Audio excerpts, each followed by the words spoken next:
Hello दोस्तों, राधे राधे। मैं प्यारा सा ननद रानी के लिए नेक जो लेती है उसके लिए मैं गीत सुनाने जा रही हूँ। दोस्तों, कैसा लगेगा आप लोग ज़रूर बताइए। हाथी न दियाई, घोड़ा न दियाई, सलाह करी राजा, गधे ले जाई सलाह करी।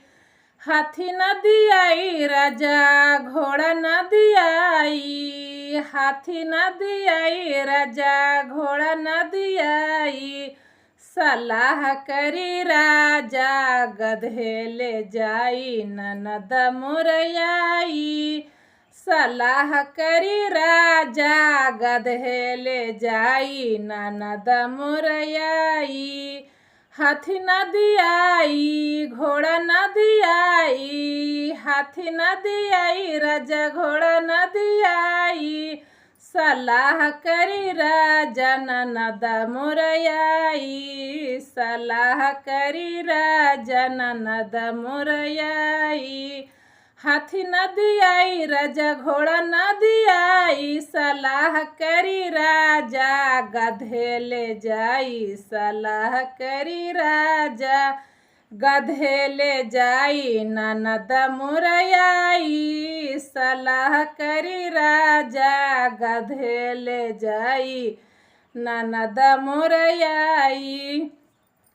पायल न दियाई राजा, कंगन न दियाई, पायल न दियाई राजा, कंगन न दियाई, सलाह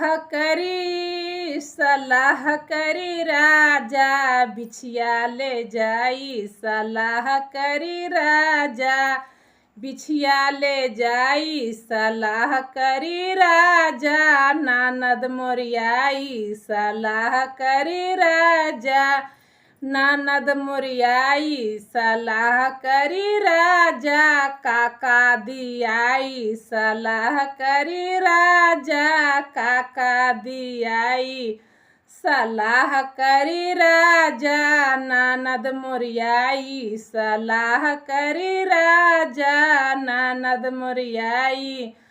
कंगन न दियाई राजा, पायल न दियाई, कंगन न दियाई राजा, पायल न दियाई, सलाह करी राजा, ननद मोरियाई, सलाह करी राजा, ननद मोरियाई, सलाह करी राजा, काका दियाई, सलाह करी राजा, काका दियाई।